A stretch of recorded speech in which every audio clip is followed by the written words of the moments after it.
สบายดีพี่น้องเด้อสองบ้านนาชีวิตบ้านนอกบ้านนาพี่น้องเอ้ยมื้อนี้ก็ถือว่าเป็นมื้อเฮ็ดบุญเฮ็ดศีลอยู่วัดบ้านเฮาพี่น้องเอ้ยก่อนสิเข้าพรรษาลาพระเจ้าเพิ่นให้บ้านได้ปลูกระดมกันปลูกกกล้วยกกอ้อย เพื่อสิเข้าพรรษาลาพระเจ้าเฮ็ดบุญใหญ่พี่น้องเอ้ยแห่กฐินเข้าวัดให้ครูบาอาจารย์พี่น้องเอ้ยถือว่าเป็นบุญใหญ่ที่จะเอ็ดร่วมกันในบ้านพี่น้องตอนนี้ก็ถือว่าเป็นบรรยากาศสดๆเอาสิถ่ายลง YouTube ไว้พี่น้องเอ้ยอันนี้ก็ถือว่าเป็นจากซ่องของเฮาประจำบ้านเฮาอีกพี่น้องเอ้ยถือว่าได้รับมอบหมายจากพ่อใหญ่ให้มาถ่ายไว้เบิ่งบ้านของเฮาเพิ่นว่าอยากให้เป็นแบบอย่างบ่ให้ลืมศาสนาหรือว่าฮีดคองประเพณีพี่น้องเอ้ยอันนี้ก็ถือว่าเฮากำลังสิย่างถ่ายให้เบิ่งว่าเพิ่นปลูกกกล้วยกกอ้อยตามเส้นทางเลยได้พี่น้องนี่คือว่านี่เป็นซ่องตามประจำบ้านเลยเด้อพี่น้องอันนี้แต่ว่าต้นกล้วยต้นอ้อยเลียนไปยาวเลยจนสุดบ้านพุ่นแหละพี่น้องอันนี้นะถือว่าหน้าวัดบ้านเฮาพี่น้องเอ้ยนี่ทางบ้านใต้บ้านเหนือถือว่ามีครบเลยเดี๋ยวสิเอาบรรยากาศสดๆให้เบิ่งพี่น้องที่ชาวบ้านมาร่วมจิตร่วมใจกันเด้อบ้านเฮาแล้วก็สิเอาลงในซ่อง YouTube ซ่องประจำบ้านนี่แหละพี่น้องเอ้ยบ้านนาภูเขาควายเอาเดี๋ยวสิถ่ายบรรยากาศให้เบิ่งสบายดีพี่น้องเอ้ยมื้อนี้บ้านเฮาปลูกกกล้วยกกอ้อยเข้าพรรษาก่อนสิเข้าพรรษาบ้านเฮาเฮ็ดเวียกงานซอยบ้านมื้อนี้นะอันนี้สาวนุ่ม สาวนุ่มได้นี่นะสาวนุ่มปลูกกกล้วยกกอ้อยอยู่บ้านเฮาผู้ชายผู้หญิงและอาวุโสอยู่อาวุโสนี่นะนำพาโดยพ่อใหญ่บ้านเฮานาแก้ว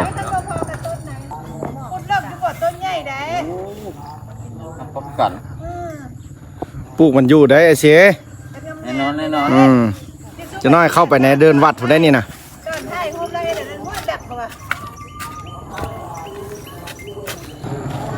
เอาสาวบ้านห่วมแห่งห่วมใจกันเฮ็ดบุญเฮ็ดศีลวันนี้พี่น้องเอ้ยก่อนสิเข้าพรรษาเด้อบ้านของเฮาเดี๋ยวสิถ่ายให้เบิ่งพี่น้องเอ้ยอันนี้ถือว่าเฮาสิเก็บบรรยากาศเพราะว่าเป็นเวียกของพ่อใหญ่เพิ่นบอกถ่ายลงไว้เบิ่งได้เพิ่นว่าบ้านของเฮาคือเป็นบ้านสามัคคีเก่าแก่แท้ได้พี่น้องเอ้ยฮีดของบ่ได้ปะได้ทิ่มเด้ออันนี้นะวัดบ้านนาแก้วเมืองทุรคมแขวงเวียงจันทน์เฮ็ดบุญก่อนเข้าพรรษามื้ออื่นนี่สิแม่นแห่กันต้นใหญ่รวมบ้านพี่น้องเอ้ยแห่กันต้นเข้าไปในวัดตอนนี้ชาวบ้านมาร่วมกันอันนี้เพิ่นถือว่ายังเล็กน้อยอยู่ในเพิ่นก็มีเดี๋ยวสิพาย่างเข้าไปในวัดพุ่นแหละพี่น้องเบิ่งต้นกล้วยต้นอ้อยบ้านเฮาเด้ออันนี้นะร่วมแห่งร่วมใจสามัคคีเฮ็ดบุญศีลกินทานพี่น้องเอ้ยบ่ได้ปะได้ทิ่มฮีดของประเพณีลาวบ้านเมืองลาวพี่น้องเอ้ยถือว่าเทนแนวนี้ก็ถือว่าสุดยอดแล้วได้นี่นะบ่อื่นกับบ่ฮู้พี่น้องเอ้ยสำหรับอยู่บ้านเฮาเมืองลาวกะฮีดของประเพณีก็แบบนี้เอารถจักรก่อนเข้าไปในเดินวัดพุ่นวัดวาให้มันคึกคืนพี่น้องเอ้ย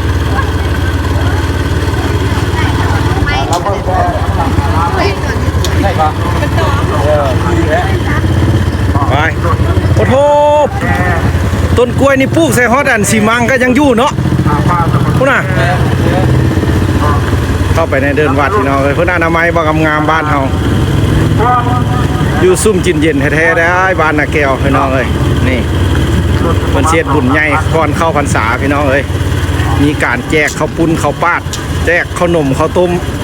ผู้ที่เพิ่นมีปัจจัยมาแต่เวียงแต่นาผู้ละเพิ่นมาลงหงทานอยู่บ้านเขานี่งามๆพี่น้อยเดี๋ยวพ่อใหญ่กำลังประกาศอยู่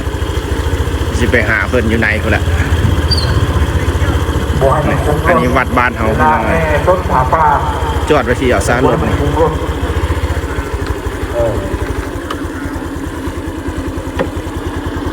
ตรงนึงใช่ครับเดี๋ยวฟันออก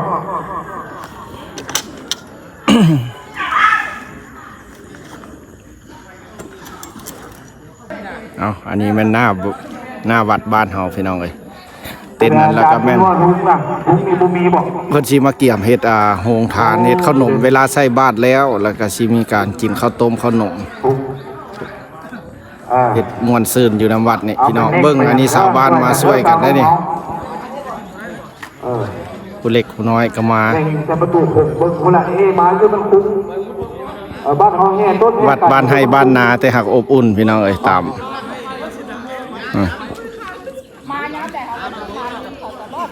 คือว่า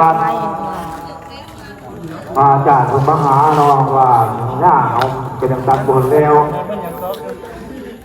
เฮ็ดบุญเนาะบุญใหญ่อันนี้ก็พอใหญ่เชิดพี่น้องเอ้ยคือว่าผู้รักปักฐานอยู่บ้านเฮาเพิ่นก็นำพาเอางี้ก็เป็นรักนี่นายเพิ่นพี่น้องวันนี้ละแม่นสิ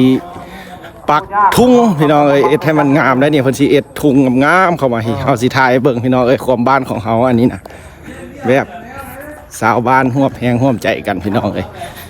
ก็บ่ฮู้ว่าอยู่บ้านใดเพิ่นสิเอ็ดแบบนี้บ่ก่อนเข้าพรรษาพี่น้องเอ้ยอันนี้คือบ้านเฮา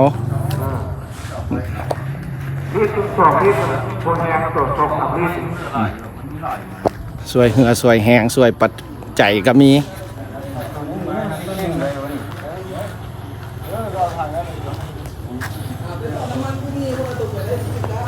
เอา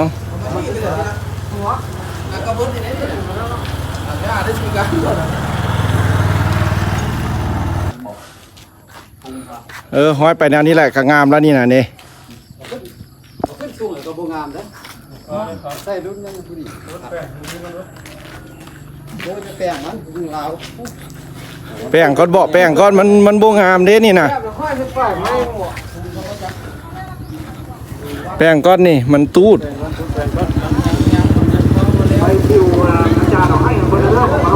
นี่เอาตูดความสามัคคีบ้านเฮาได้นี่นะวัดน้อยๆแต่อบอุ่นเด้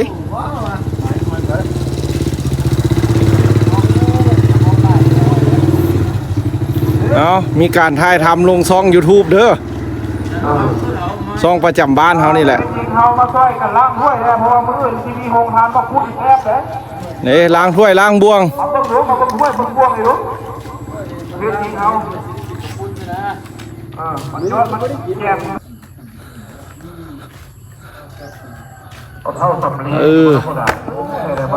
งามแท้แนวนี้นะคัก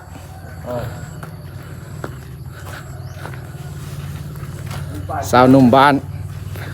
ผู้ย่าผู้หญิงล้างถ้วยเอาทุงบ่สุดเด้น่ะเนาะซอกทุงมาต่อให้มันสุดเข้าไปในวัด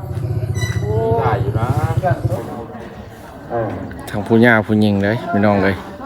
จะน้อยแล้วนี่ก็สิล้างถ้วยล้างบ่วงอีกเลยนี่ตอนนี้กำลังอนามัยองค์ทานทั้งเงินนี่ก็มีอยู่4ไปหาพ่อใหญ่ก่อนทุงบ่พอทานซึ่งจะเป็นเอาทุงไว้ใส่เอา400ก้อนไปเบิ่งละบ่มีทุงแนวนึงอันนี้ผู้เฒ่าอยู่บ้านเอ็ดมักเบ่งสิถ่ายให้เบิ่งเบิดเด้อ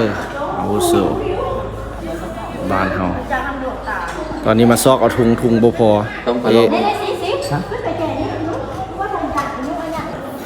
นี่ละแม่นผู้ย่าผู้หญิงอนามัยเนี่ยคิดยังไงเอาอันนี้นะล้างถ้วยล้างบ่วงนี่เกี่ยมมืออื่นของทานเห็ดข้าวปุ้นข้าวปาดเห็ดข้าวปุ้นมีเห็ดเฟอแด่บุจักมีข้าวจี้ข้าวอ้อยได้นี่นะโอ้บ้านเฮาสามัคคีกันคักเนาะซอกผ้าถุงพี่น้องไปต่อว่าบ่มีแล้วบุจักเบิดแล้วเบิดเท่าใดเอานั้นเนาะบ่มีละบ่มีแล้ว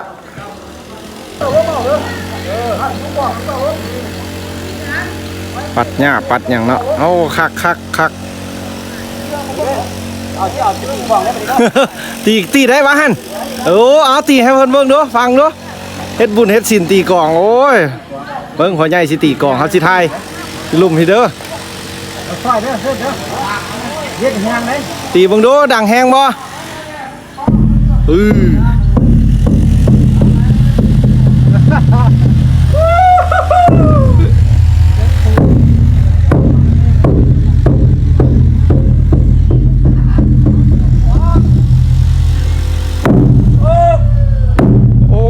ดังคักขนาด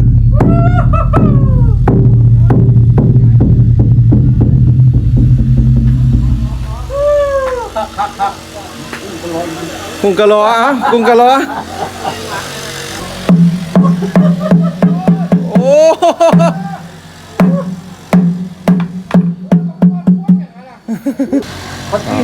งามพี่น้องวัดบ้านเรานาแก้ว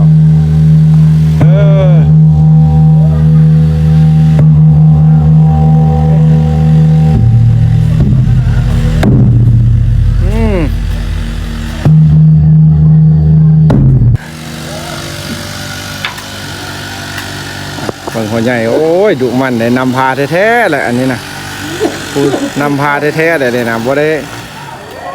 นำพาแต่นำปากนำเสียงเฮ็ดให้เบิ่งพร้อมนี่คือแบบอย่างความสามัคคีบ้านเฮา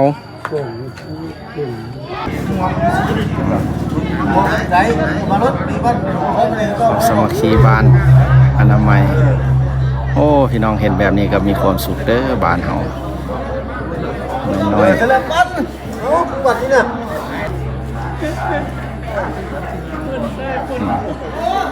ทีมงานตัดหญ้าจักกาแฟ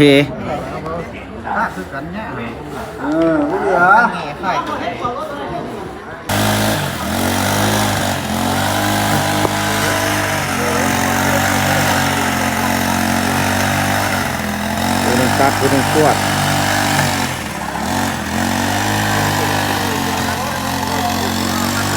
นี่ก็ใหญ่นำพาบ้านของเรา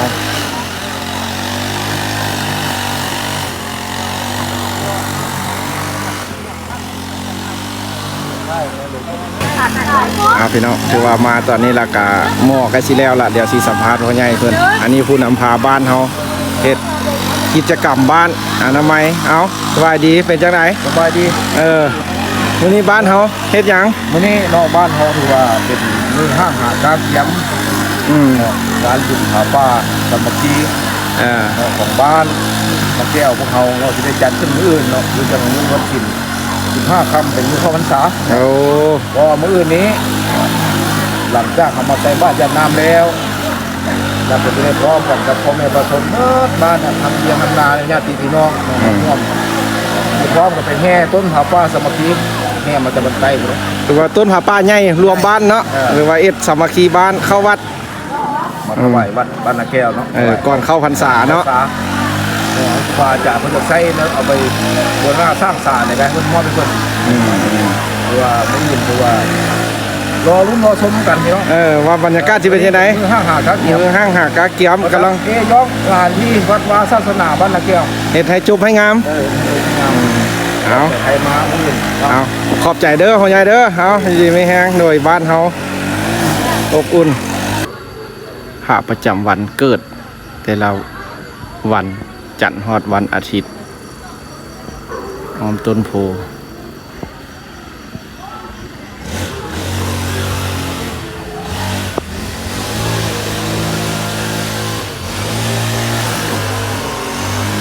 ถ่ายให้เบิ่งผู้ที่อยู่พ่อลุงแม่ป้าเอาอยู่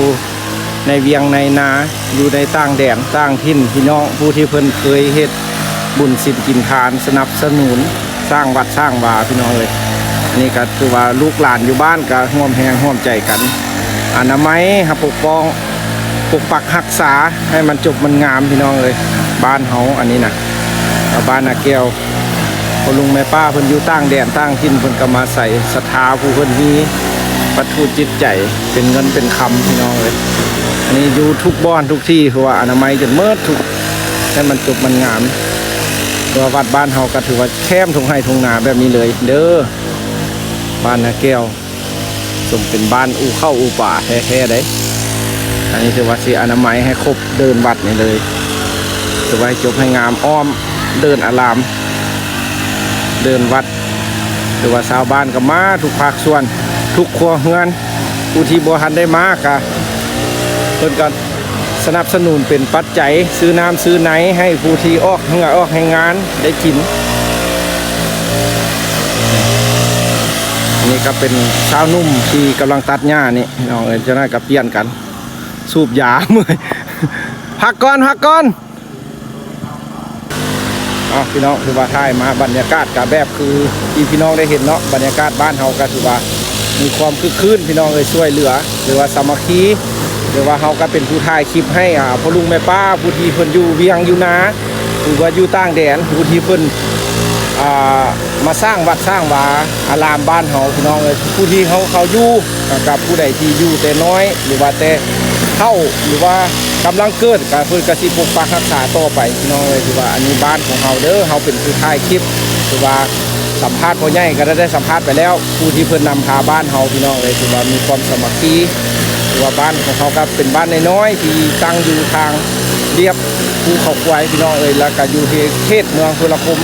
ก็คือวัดบ้านนาแก้วพี่น้องเอ้ยก็มีความสวยงามตามความสามารถของหมู่บ้านพี่น้องเอ้ยบ้านน้อยเขาก็เอ็ดตามน้อยบ้านใหญ่เขาก็จะค่อยๆพัฒนาไปถือว่าตอนนี้ก็ถือว่าอนามัยใกล้สิแล้วละพี่น้องเอ้ยเขาก็ไปถ่ายบรรยากาศผู้หญิงผู้หญิงผู้ที่เพิ่นเป็นสหพันธ์ก็ล้างถ้วยล้างบ้วงถือว่ามื้ออื่นจะมีการต้องจากใส่บาตรใส่อย่างแล้วพี่น้องเอ้ยแล้วก็สิมีการกินข้าวต้มข้าวนมผู้ที่เพิ่นอยู่หลวงอยู่ไกลแต่เพิ่นให้ปัจจัยเป็นเงินเป็นคำมาสร้างให้มีความอบอุ่นบ้านเฮาพี่น้องเอ้ยว่าเขาเป็นผู้ถ่ายคลิปพี่น้องเอ้ยถือว่ามาฮอดนี่ก็สิฝากจบคลิปซ้ำนี้พี่น้องถือว่าอันนี้บ้านของเฮาจากคลิปชีวิตบ้านนาพี่น้องเอ้ยถือว่าเอ็ดไว้เพื่อไว้เบิ่งคืนหลังผู้ที่หรือว่าเฮาเท่าแก่ไปหรือว่าผู้ที่นุ่มที่น้อยผู้กำลังเกิดขึ้นมาก็ให้เพิ่นฮู้ว่าบ้านของเฮาในปัจจุบันนี้ตอนนี้มันก็ยังมีความแบบระดับนี้พี่น้องคืออนาคตทางหน้าอาจจะพัฒนาไปตื้มกสิต่อให้เป็นผู้ที่เกิดใหม่ใหญ่รุ่นสืบต่อไปพี่น้องเอ้ยศาสนาบ่ให้ละให้ลืมว่าบ้านเฮาเด้อพี่น้องเอ้ยเอาขอบใจพี่น้องที่รับชมหรือว่าช่วยเป็นกำลังใจหรือว่ากดไลค์กดแชร์ก็ดีไปพี่น้องเลยถือว่าอันนี้คือว่าเฮาเอ็ดเพื่อคิดเพื่อบ้านพี่น้องเลยเอาบ๊ายบายเจอกันใหม่คลิปหน้าหรือว่ามื้ออื่นเฮาสิถ่ายบรรยากาศในเบิ่งอีกต่อไปพี่น้องเลยถือว่าอันนี้สดๆอยู่ในเดินวัดเลยพี่น้องเลยเอาบ๊ายบายเจอกันใหม่เด้อ